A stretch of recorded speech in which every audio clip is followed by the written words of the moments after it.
Boa tarde, muito boa tarde, muito bom estarmos juntos, mantermos-nos unidos, mantermos-nos focados, perseverantes.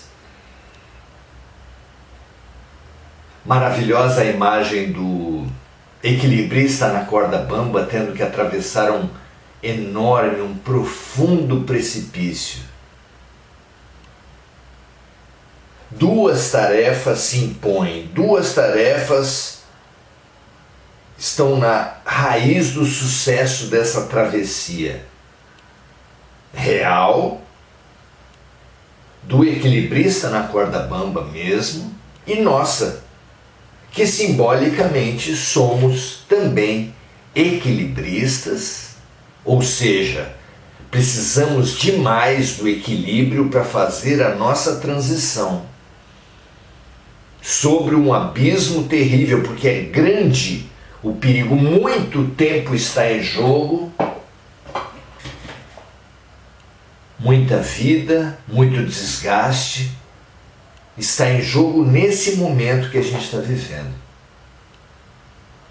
Quais são essas duas tarefas? A primeira, claro, é preciso, é fundamental colocar um pé na frente do outro e exatamente sobre a corda. Claro, sem isso não há como fazer travessia, mas o equilíbrio também depende fundamentalmente tanto quanto de colocar um pé na frente do outro exatamente sobre a corda, de o equilibrista manter o seu olhar no infinito. Dessas duas tarefas é que vem o equilíbrio, e o nosso equilíbrio, a nossa capacidade de transitar, a nossa capacidade de ultrapassar esse grande abismo da transição planetária, depende também de duas tarefas. Uma, semelhante a colocar um pé na frente do outro, a atenção para a tarefa imediata, simboliza o agora, o momento vivido, o momento presente, que é síntese de tudo de importante do passado, que retorna como tarefas por uma doença, por uma dificuldade, por uma dor. E momento presente que concentra também tudo que é possível fazer por um bom futuro.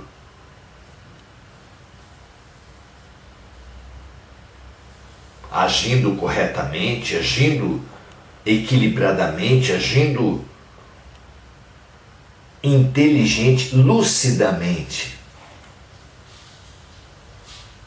Tudo que podemos fazer por nosso passado está no agora. Tudo que podemos fazer por nosso futuro está no agora. Um pé na frente do outro. Mas a diferença que tem entre o agora, que é tudo de bom, abrir-se em profundidade para a vivência do presente, e o imediatismo, que é usufruir, tirar o máximo, trazer para si egoisticamente, superficialmente, todas as pseudo-vantagens do imediatismo,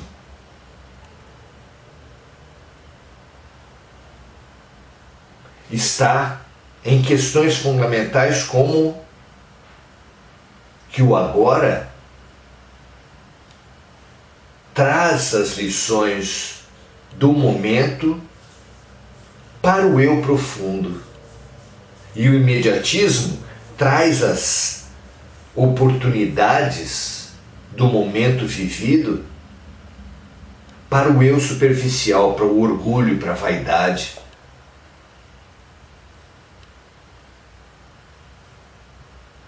E esse equilíbrio de bem utilizar o momento vivido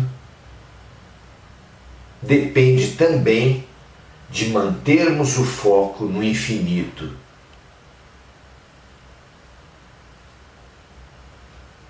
de termos a perspectiva da eternidade.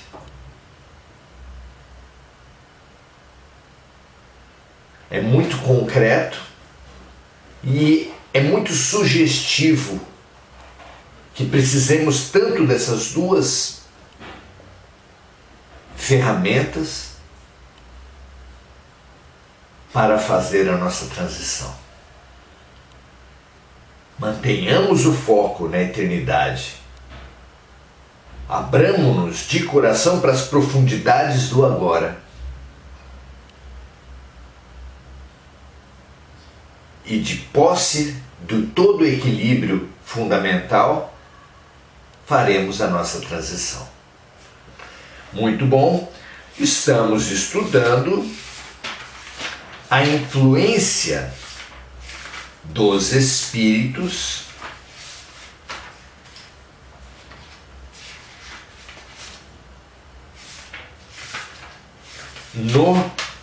na vida dos homens, na vida da matéria. Estamos estudando a intervenção dos espíritos no mundo material.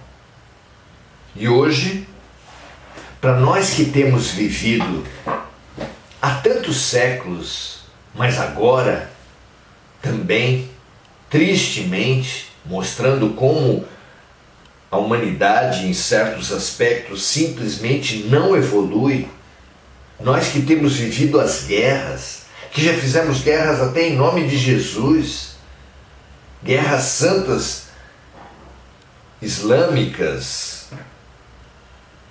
por diversos santos e deuses,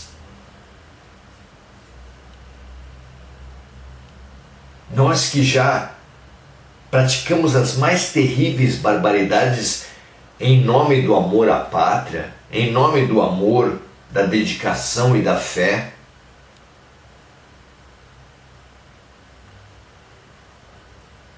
agora estamos vivendo de novo a guerra da Ucrânia, a guerra entre Israel e palestinos.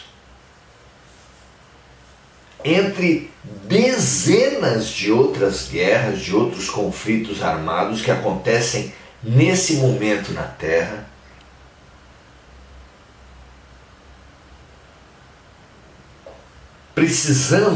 queremos saber qual a posição dos espíritos perante as guerras. Porque os relatos antigos, a própria Bíblia fala de Javé, do Deus dos exércitos, que dá vitória nas guerras para Israel. Ainda na Segunda Guerra, em 1940, 1938, os navios eram batizados por padres, por sacerdotes. A figura religiosa, a força da religião, a força de Deus é sempre inspirada pelos chefes, pelos generais nas batalhas, pelos próprios sacerdotes. Capelões nos batalhões sempre houve a busca da dimensão espiritual por meio de oráculos antes das batalhas. Esses dois mundos sempre estiveram muito misturados e nós, afinal de contas, queremos saber. Há espíritos que defendem, que atuam, que inspiram generais, soldados. Como é que isso funciona? Vamos ver? Pergunta, o item chama-se Os Espíritos durante os Combates. E a pergunta é a pergunta 541 de O Livro dos Espíritos, que Kardec formula da seguinte forma: durante uma batalha, existem espíritos que ajudam cada uma das forças contrárias? A resposta é sim, existem. Além de ajudar, ainda estimulam a coragem dos participantes. E Kardec faz um comentário sobre isso. Outrora, os antigos representavam os deuses, tomando partido deste ou daquele povo. Esses deuses eram espíritos, representados por figuras alegóricas de animais, representações de deuses, do trovão. Cada mitologia, cada cultura expressando essa intervenção do alto nas guerras e nas batalhas. Questão 542. Numa guerra, a justiça está sempre de um lado.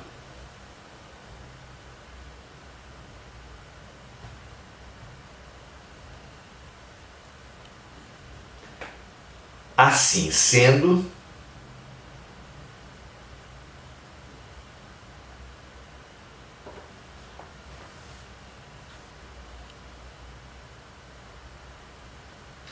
como pode haver espíritos que ajudam aqueles que lutam por uma causa injusta? Vamos supor que numa batalha, numa guerra, tenha um lado francamente mais justo, mais lúcido, e outro mais invejoso, mais interesseiro, mais violento. Se há espíritos defendendo ambos os lados de uma guerra, pergunta Kardec, como pode ser que haja espíritos defendendo causas injustas? Vamos ver a resposta. Todos sabem muito bem que existem espíritos que apenas procuram a discórdia e a destruição. Para eles, guerra é guerra. De que lado está a justiça, pouco lhes interessa.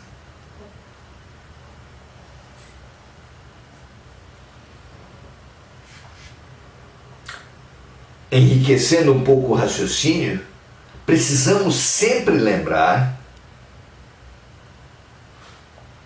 que os espíritos nada mais são do que os próprios homens, apenas sem o corpo. Então, assim como há criaturas em todos os lugares, em todos os momentos, defendendo a fraternidade, a justiça, a misericórdia, e também como há pessoas defendendo exclusivamente o seu lado, com posturas egoístas, violentas, no mundo espiritual só pode ter essa mesma ou até uma maior variedade de indivíduos, de posturas, de interesses. Não há surpresa nisso. Os espíritos não passam de homens sem corpo. Tudo, portanto, que existe na Terra entre os encarnados existirá também entre os desencarnados. Portanto,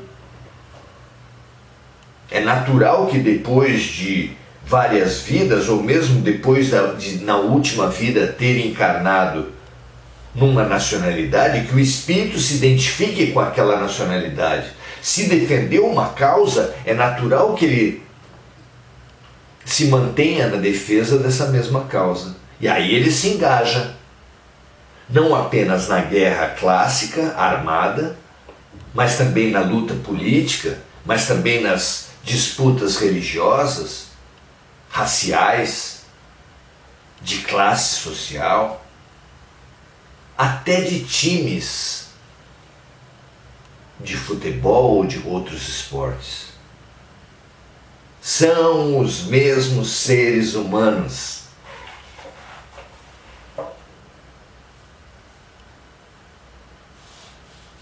a diferença do corpo não nos faz diferentes. Portanto, quando há uma guerra, haverá, é claro, espíritos protetores de cada soldado, há espíritos dirigentes daquele país, daquela religião.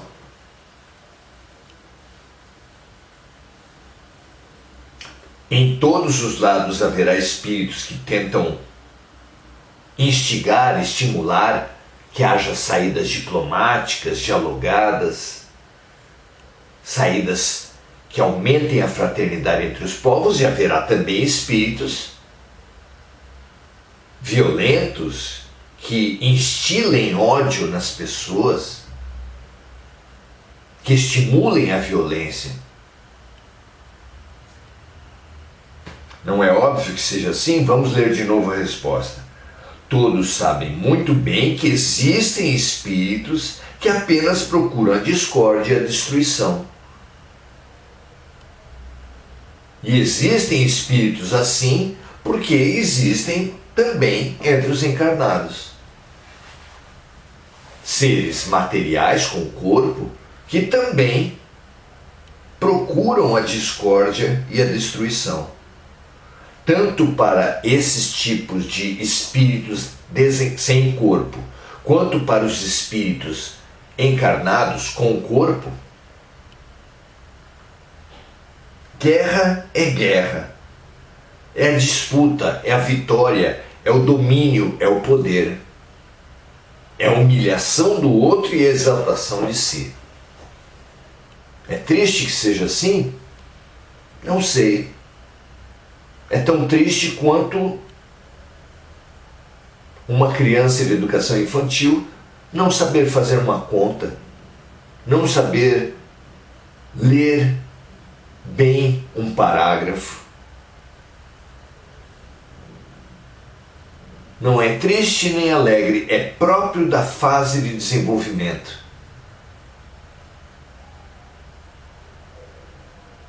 O triste é que nos retenhamos, o triste é que são os requintes de crueldade, as ilusões de heroísmo, de estar servindo a um Deus, a uma nação, a uma raça, a uma classe, a uma causa, são próprios da infantilidade das criaturas. Mas os crimes bárbaros que acontecem numa guerra, os requintes de crueldade que exalam das almas nesses momentos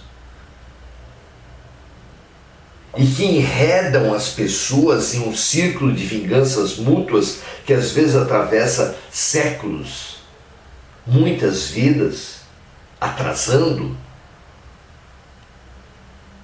e trazendo dor para aprendizados que poderiam ser muito mais leves e breves. Disso pode se lamentar, ainda que também isso seja próprio da imaturidade dos seres. O alto, movido de compaixão, instila melhores ideias, instila o perdão, estimula que os seres conversem, negociem, na tentativa de evitar essas expressões piores, perversas, criminosas da alma humana. Ninguém nunca é abandonado por Deus, ao contrário. Pergunta Jesus: qual é o pastor que, tendo 99 ovelhas em segurança, não as deixa em busca de uma ovelha desgarrada? Deus, nossos anjos de guarda, nossos espíritos protetores, os espíritos elevados em geral, não apenas não deixam de lado aqueles de nós que somos teimosos, que erramos, mas buscam das maneiras mais variadas estimular que nós queiramos a ajuda deles. Porque a nossa vontade, a nossa ajuda a nós mesmos é fundamental, a ajuda do alto, como também mostrou o Mestre ao dizer: ajuda-te e o céu te ajudará. Fantástico que seja assim, fundamental que entendamos isso, que em todos os embates, em todas as situações, em todas as catástrofes, sempre haverá espíritos da luz estimulando, assim como sempre haverá espíritos das trevas estimulando. Nesse momento, conforme previsto no Apocalipse de João, inspirado por Jesus, ocorre na Terra o Armagedon, uma enorme guerra do bem contra o mal. Uma guerra que ocorre nos montes, como disse João, possivelmente a simbolizar que essa guerra ocorre no alto, na pátria espiritual. Não disse porque não podia dizer, porque não havia informações básicas para se falar isso,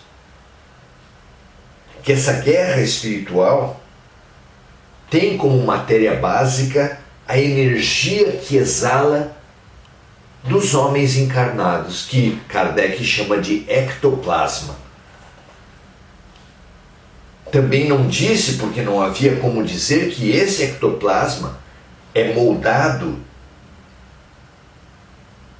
recebe as vibrações do que cada criatura pensa e sente, de modo que aqueles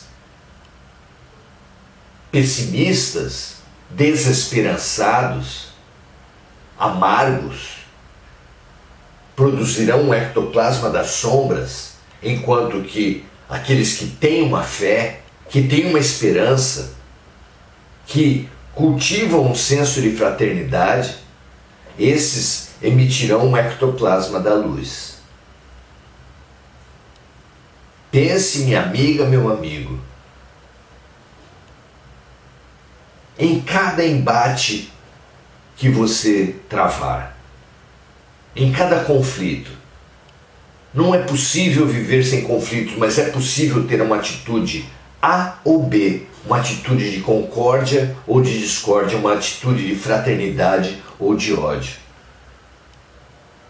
Nós que temos odiado por times de futebol, por partidos políticos, por classes sociais, por raças e até por religiões, precisamos demais aprender a viver as diferenças, com uma atitude de empatia, de humildade, de aprendizado, de cura. Vigie como nunca, vigie sempre. Como disse Jesus, para saber se você está produzindo, emitindo a sua energia para a sombra ou para a luz. Porque todos os dias os dois exércitos vêm à Terra, vêm aos seres humanos coletar ectoplasma. Se você tem se deixado imbuir das piores vibrações, você está sendo um fornecedor de armas e munição para o exército das sombras. Se você tem conseguido cultivar a esperança, a empatia, a compaixão, a fraternidade, a boa vontade, você certamente está municiando os exércitos da luz, os exércitos de Jesus. Porque assim como os espíritos influenciam decisivamente nas guerras humanas, nós, nesse momento, estamos influenciando decisivamente a grande guerra espiritual, onde as sombras, o mal, quer acabar com a luz, quer adiar a derrota que eles sabem inevitável na transição planetária, e onde o bem quer evitar que o mal consiga levar para planetas mais atrasados uma quantidade ainda maior de espíritos do que aqueles que já estão destinados a isso. Trata-se de inspirar, de encorajar, de elucidar essa massa que está ainda oscilando entre os polos e de acelerar e aprofundar as conquistas, os aprendizados, as curas individuais e coletivas da humanidade. Sempre a chave seremos nós. Sempre a chave será a nossa vibração. Por isso, cabe-nos confirmar a síntese fantástica de Jesus ao nos dizer: vigiar. Vigiem. Vigiai o seu pensamento, o seu coração, a sua atitude perante os fatos da vida. E cada vez que perceber que ela baixa, que a vibração baixa, eleve a sua vibração com práticas adequadas, como a oração clássica, aquela com as palavras, desde que mobilizado também os sentimentos, com o contato com a natureza, o contato amoroso com a natureza, com a prática da arte, mas da arte elevada, inspirada, luminosa. 3 tipos de oração que todos nós precisamos saber mobilizar para que sejamos um exército consciente, lúcido e corajoso a favor do bem. Que assim seja, que todas as criaturas da Terra tenham essa lucidez e tomem a decisão. Vigiem-se constantemente e orem para elevar e para disponibilizar ao alto suas melhores vibrações. Muito bom. Vamos agora saudar os amigos. Enir Cajazeira, Mônica Silva, Márcia Sodré,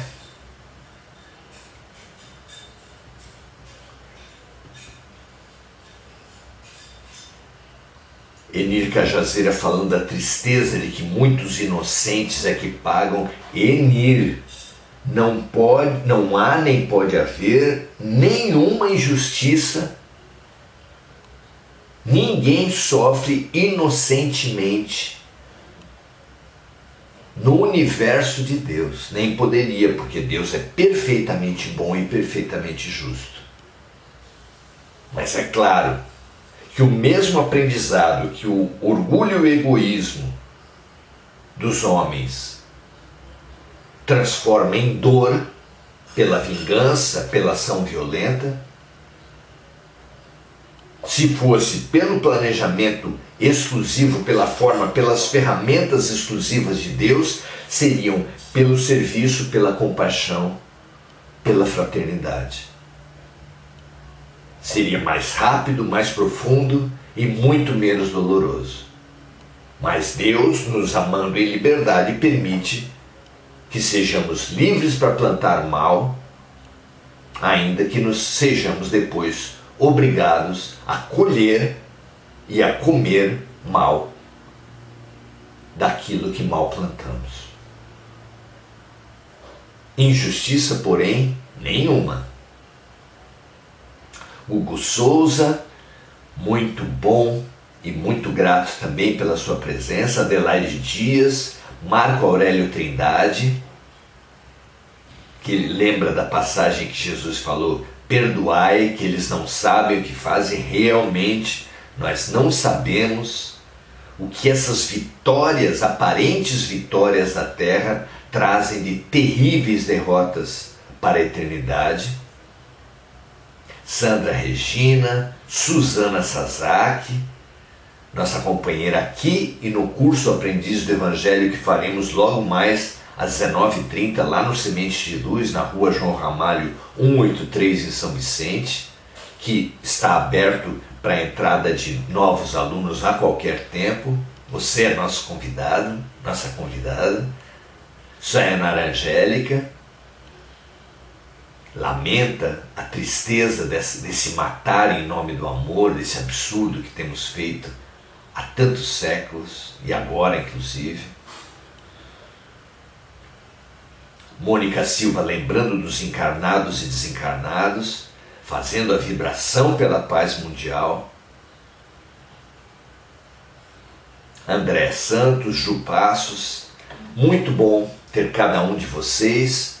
Multipliquemos, compartilhemos a bandeira da paz, a água viva que apagará esse incêndio da violência, da guerra, em nossos corações. Jesus Cristo. Um grande abraço. Amanhã continuaremos nesse tema. E espalhe, transborde. Seja um instrumento da paz de Deus, como Francisco de Assis nos ensinou a pedir na sua oração. Senhor, fazei de nós instrumentos de tua paz. Que assim seja, graças a Deus. Até amanhã.